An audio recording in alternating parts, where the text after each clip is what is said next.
I'm a licensed mortician who spent 21 years at Whispering Pines Memorial Services in Millbrook, Vermont, or at least I was, until I submitted my resignation last October and walked away from everything I'd built my life around.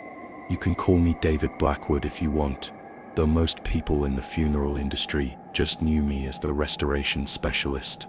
But what I'm about to tell you about is the one body that made me question everything I thought I knew about death, consciousness, and the very nature of what it means to be gone forever. It's the case that ultimately forced me to abandon a profession I dedicated my entire adult life to mastering. Whispering Pines Memorial Services sits on 12 acres of rolling Vermont countryside, about 40 minutes northeast of Burlington. It's been serving families throughout the Champlain Valley for over a century, with a reputation built on compassion, dignity, and what we called impossible restorations, making the unviewable viewable again. During my 2 decades there, I personally prepared over 3,100 bodies for their final rest, from newborns who never took their first breath to centenarians who'd lived through the Great Depression, World War II, and the dawn of the Internet age. I started my journey into mortuary science somewhat by accident. After dropping out of a pre-med program at the University of Vermont in 2001, I was working odd jobs and trying to figure out my life when I met Harold Kessler, the 3rd generation owner of Whispering Pines.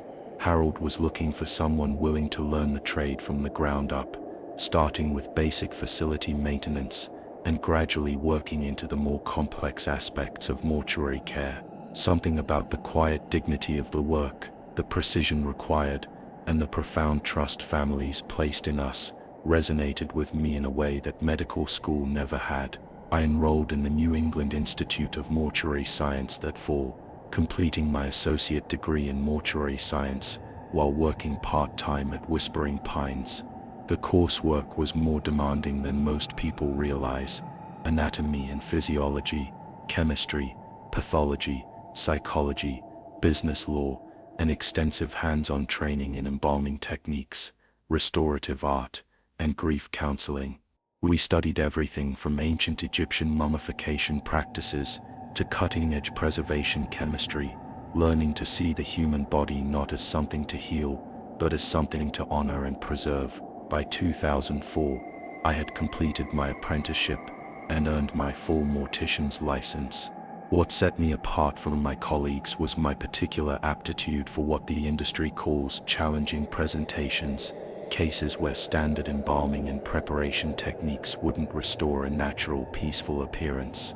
I became the person Harold called when families were told their loved one couldn't have an open casket service due to trauma, decomposition, or medical circumstances.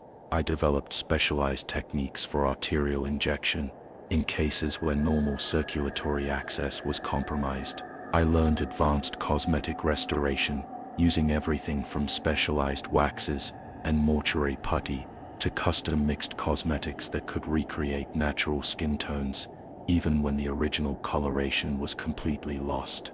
I studied photographs provided by families, learning to recreate not just a generic peaceful appearance, but to restore the specific expressions and characteristics that made each person uniquely themselves.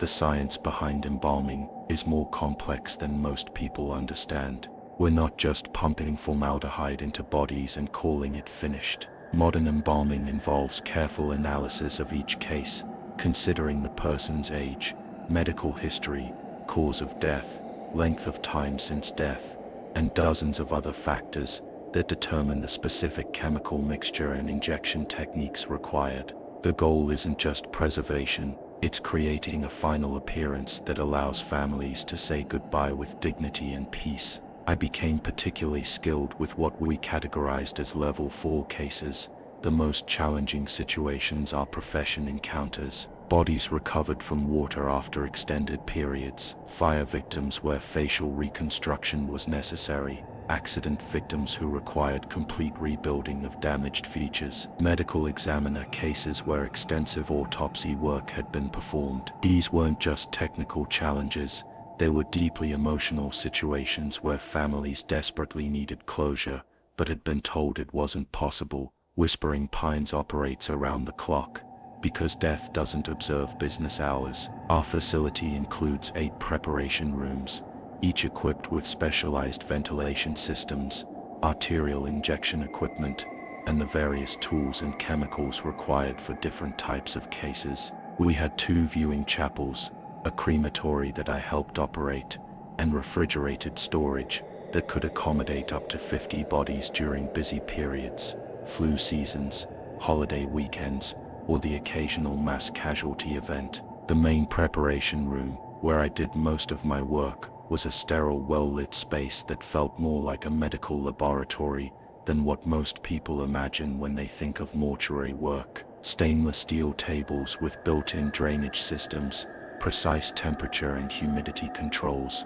and storage for over 200 different chemicals and compounds used in various embalming and restoration procedures. I kept detailed notes on every case, photographing before and after conditions, documenting techniques used, and tracking the specific chemical formulations that worked best for different situations. My typical day started at 6 a.m., reviewing the cases that had come in overnight, and planning the preparation schedule. We coordinated with hospitals, medical examiners, and private physicians to understand the circumstances of each death and any special considerations for preparation. Some families requested simple cremation preparation, others wanted elaborate open casket services that required hours of detailed restoration work. The emotional weight of the work was something I'd learned to manage over the years. Every body that came through our doors represented someone's entire world, a parent,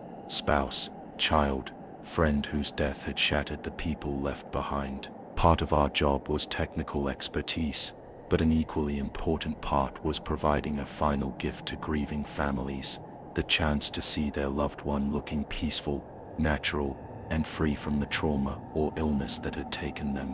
Over 2 decades, I developed working relationships with coroners, medical examiners, hospital staff, and law enforcement throughout central Vermont. Dr. Margaret Thorne, the chief medical examiner for Washington County, often called me personally when they had cases that would require extensive restoration work. Detective Lieutenant Sarah Brennan, from the Vermont State Police, had my direct number for situations where families of crime victims needed specialized preparation services. These relationships were built on trust and professional competence. When Dr. Thorne called and said, "David, this one's going to be difficult," I knew she meant it required skills that not every mortician possessed. When families were told by other funeral homes that an open casket service wasn't possible, they were often referred to me at Whispering Pines. I took continuing education seriously, attending national conferences, studying new techniques, and staying current with advances in mortuary science. The field was constantly evolving: new preservation chemicals, improved injection techniques, better cosmetic materials. I was particularly interested in cases documented in professional journals, where morticians had achieved what seemed impossible: restoring natural appearances after severe trauma or extended post-mortem intervals. The nature of mortuary work doesn't lend itself to conventional social relationships. While most people were enjoying weekends and holidays,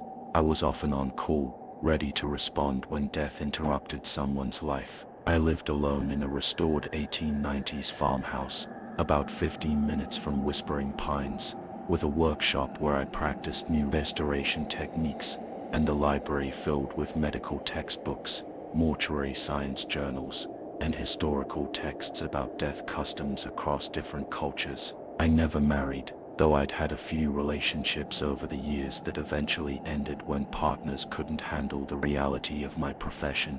There's something about spending your days preparing dead bodies that makes dinner table conversation challenging for most people.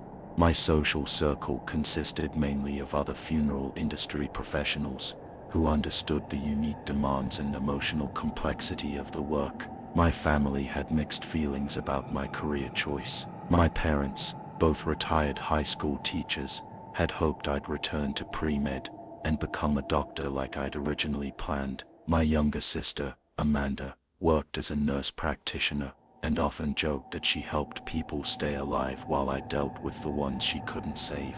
But there was respect for the work I did, especially when they saw how families responded to my ability to give them a final goodbye they thought wouldn't be possible.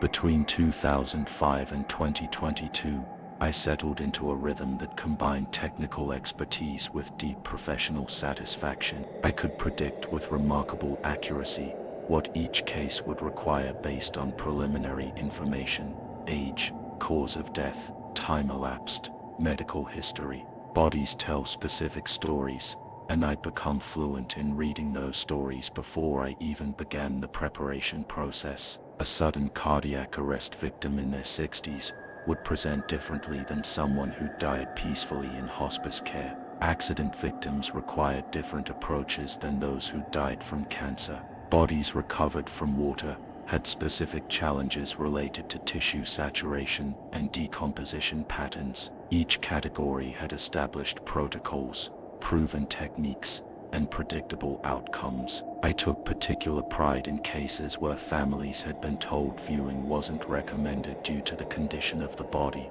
Over the years, I'd restored natural appearances for drowning victims, fire survivors, accident trauma cases, and people who'd been discovered days or weeks after death. The moment when a family saw their loved one looking peaceful and natural again, that was what made all the technical challenges and emotional weight worthwhile. My reputation grew throughout Vermont and into neighboring states. Other funeral homes would occasionally transport particularly challenging cases to Whispering Pines specifically for my expertise. I'd been featured in 2 mortuary science journals for innovative techniques I'd developed for facial reconstruction and advanced arterial embalming in compromised circulatory systems. By 2020, I had reached what I considered the peak of my professional abilities. I'd handled over 3,000 cases, consulted on dozens of mass casualty events, and developed techniques that were being taught at mortuary science schools.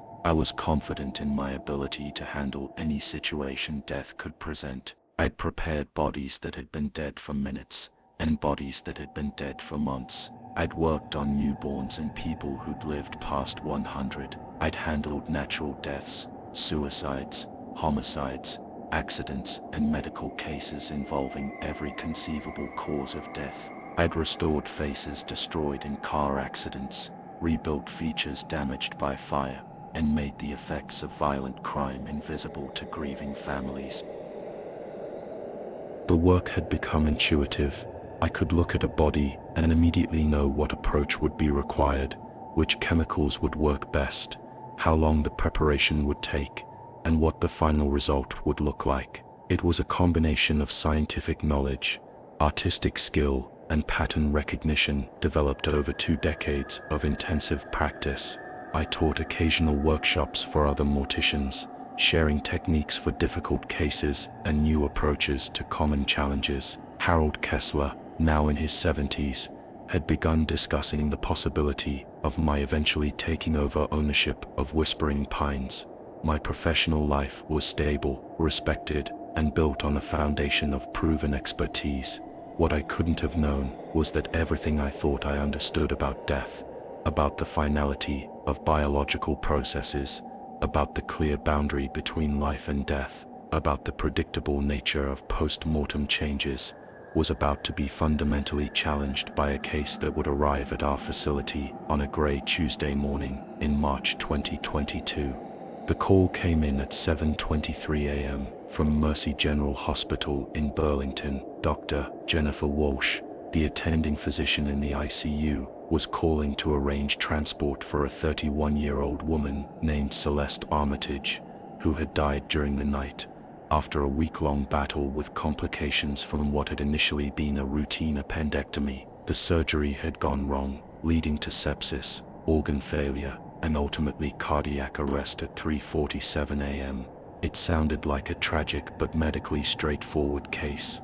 Young woman, sudden decline, family requesting immediate preparation for a viewing service later that week. Dr. Walsh mentioned that the family specifically wanted an open casket service and had been referred to Whispering Pines because of our reputation for difficult cases, though she assured me this shouldn't require any unusual techniques. Celeste Armitage had been dead for approximately 4 hours when our transport team brought her body to the facility. Her medical records indicated she'd been healthy prior to the appendectomy, worked as a graphic designer in Burlington, and had no history of any conditions that would complicate standard embalming procedures. Her family, parents, 2 siblings, and a fiancé had requested that I personally handle her preparation. I scheduled Celeste's preparation for Thursday morning, giving me time to review her medical records thoroughly and prepare the specific chemical mixture that would work best given her age,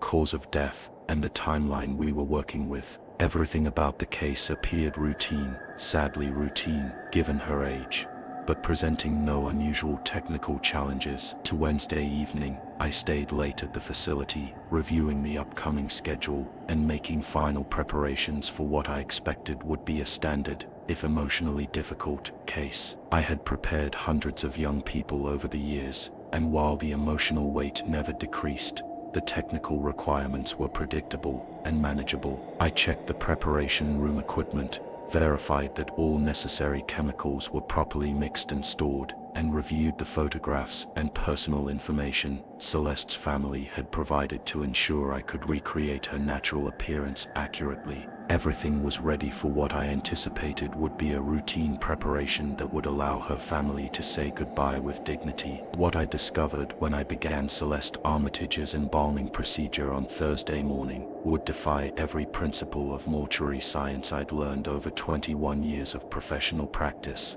It would force me to confront possibilities that medical science insists are impossible, and ultimately drive me to question everything I thought I knew about the nature of death itself. But to understand why Celeste's case was so profoundly disturbing, why it haunts me still, and forced me to abandon the only career I'd ever known, you need to know exactly what happened when I made the first arterial injection, and why what I witnessed that morning challenged everything we think we know about the boundary between life and death. What occurred during those first few minutes of what should have been a routine embalming procedure would change my understanding of mortality forever, and reveal something about human consciousness that I'm still struggling to comprehend months after walking away from Whispering Pines. As I mentioned in the previous part, I'm David Blackwood, and for 21 years I was one of Vermont's most experienced morticians at Whispering Pines Memorial Services. I had prepared over 3,100 bodies, handled the most challenging cases in the region,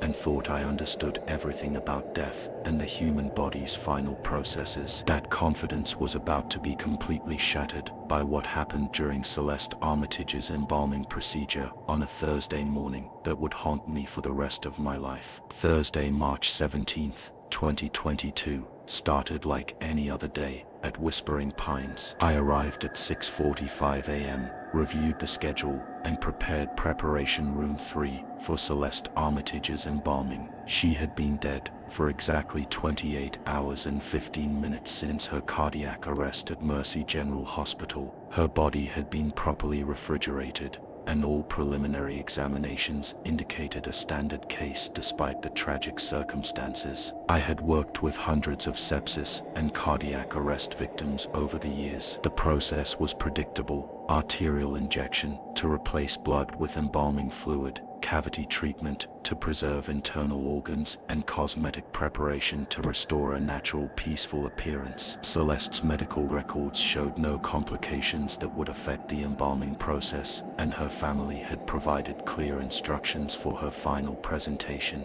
At 8:30 a.m., I began the preparation process. Celeste appeared exactly as I expected for someone who had died from cardiac arrest following sepsis. The skin had the typical pallor and coolness of death, with early signs of lever mortis, the pooling of blood in the lower portions of the body, that occurs several hours after death. Her body temperature had dropped to match the refrigeration unit, and rigor mortis had begun to set in as expected. I positioned her body on the preparation table, reviewed her family's photographs one final time to understand her natural appearance, and began setting up the arterial injection equipment. This was a process I had performed thousands of times, locating the carotid artery, making a small incision, inserting the cannula, and beginning the slow injection of embalming fluid that would preserve her body and restore a lifelike appearance for the viewing service. At exactly 8:47 a.m., I made the initial arterial incision and inserted the cannula into Celeste's carotid artery. The moment I opened the arterial valve to begin the embalming fluid injection, something happened that should have been medically impossible.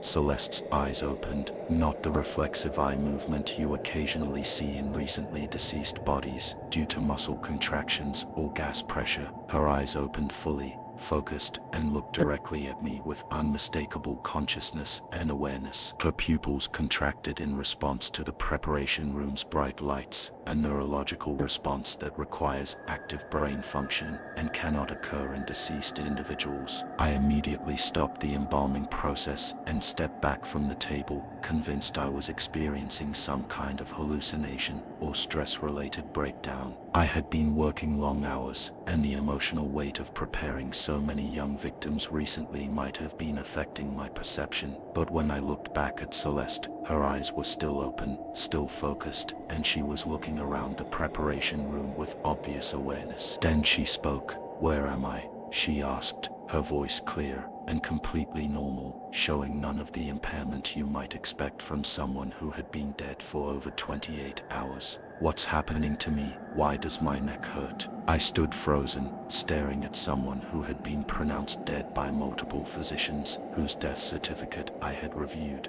whose body had shown all the normal signs of death for more than a day. Yet she was not only conscious, she was alert, oriented, and apparently completely unaware that she had died. My first thought was that there had been some catastrophic mistake. Perhaps Celeste had been in a deep coma rather than dead, and the hospital had made an error in pronouncing her. But I had personally verified the medical documentation. Dr. Jennifer Walsh had confirmed cardiac arrest, multiple physicians had pronounced death, and Celeste's body had exhibited all the standard post-mortem changes I had observed in thousands of cases. I immediately checked for vital signs, though I realized how absurd that was given the circumstances. Celeste had a pulse, weak but detectable. Her skin was warming to normal body temperature, even as I watched. The lever mortis, that had been clearly visible when I began the preparation, was fading before my eyes, and the rigidity in her limbs was decreasing.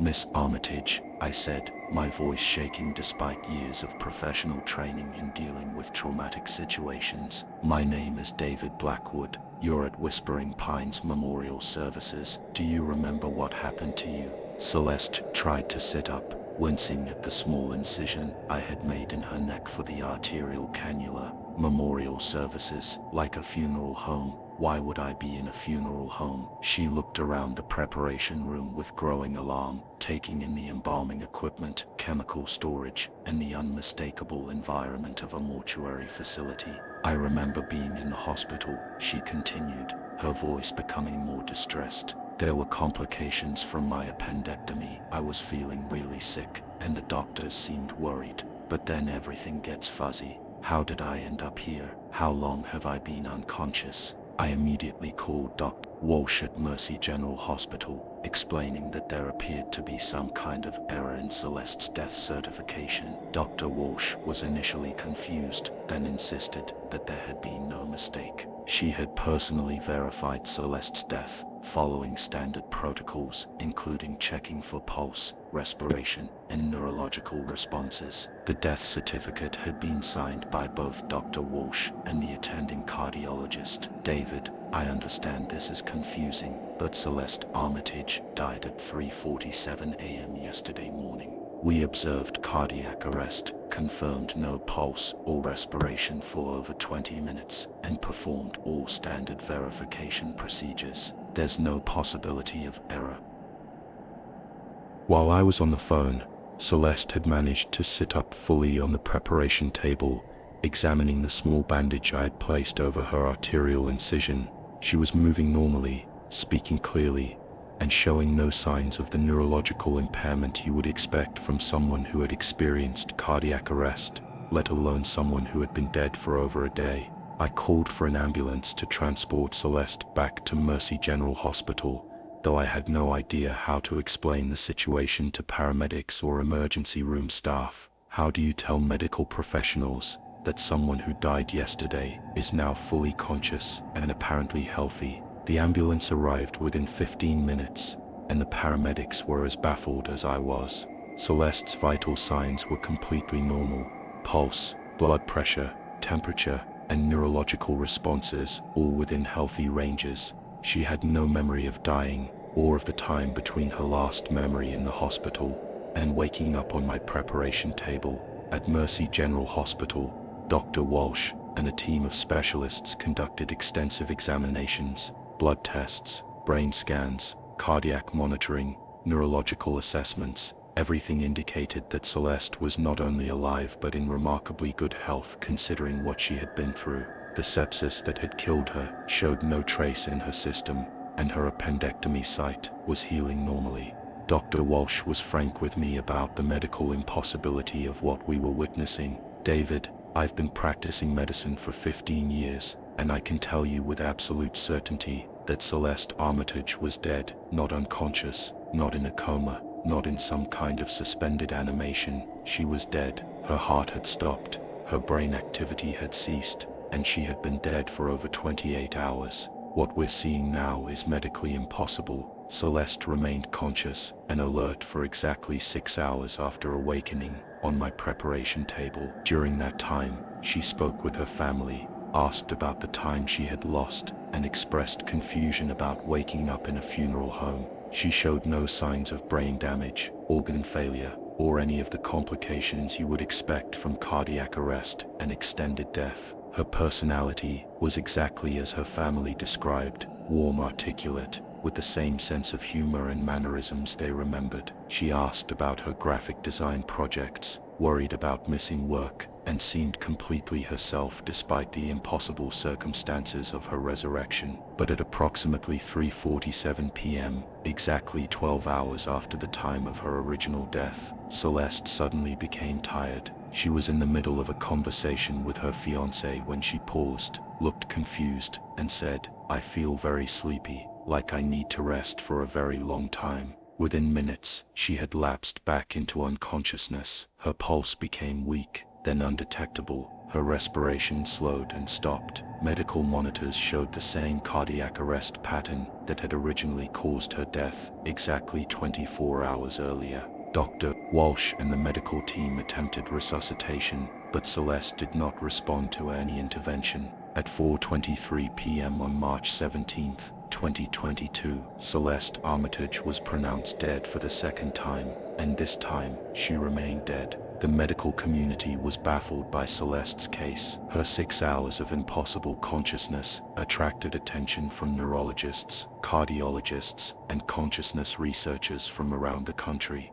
Multiple specialists reviewed her medical records, examined the timeline of events, and attempted to find any rational explanation for what had occurred. No one could explain how someone who had been definitively dead for over 28 hours could suddenly return to full consciousness, remain alert and healthy for 6 hours, and then die again, at almost exactly the 24-hour anniversary of her original death. It challenged every principle of medicine, biology, and our understanding of consciousness itself. I provided detailed testimony about exactly what I had witnessed, submitting my preparation room notes, photographs, and timeline documentation. Several medical journals requested case reports, and Celeste's story was eventually published in the New England Journal of Medicine as Unexplained Temporary Consciousness Return in Verified Post-Mortem Case. For me, Celeste's case was not just medically baffling, it was professionally and personally devastating. If someone who had been dead for over a day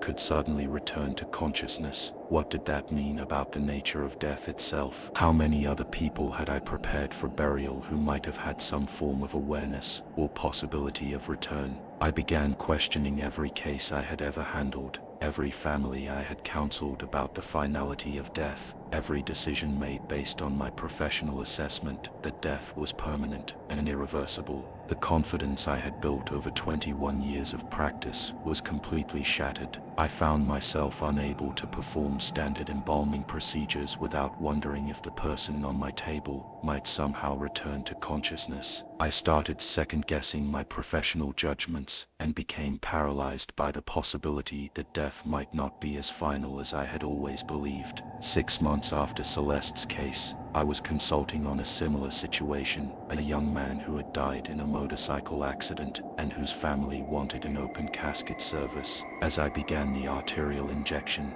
I found myself hesitating, wondering if he might suddenly open his eyes like Celeste had. I realized I could no longer function as a mortician with the level of uncertainty and doubt that Celeste's case had created. How could I proceed with irreversible embalming procedures when I had witnessed the impossible happen once before? I submitted my resignation to Harold Kessler in October 2022. In my resignation letter, I wrote that I was leaving to pursue other opportunities, but the truth was that Celeste Armitage's 6 hours of impossible consciousness had destroyed my ability to practice mortuary science with confidence. I now work as a librarian at the Millbrook Public Library, deliberately choosing a profession that deals with documented facts and recorded history rather than the mysteries of life and death. But I never stopped thinking about Celeste and what her case means for our understanding of consciousness and mortality. Celeste Armitage's case remains one of the most thoroughly documented examples of unexplained consciousness return in medical literature.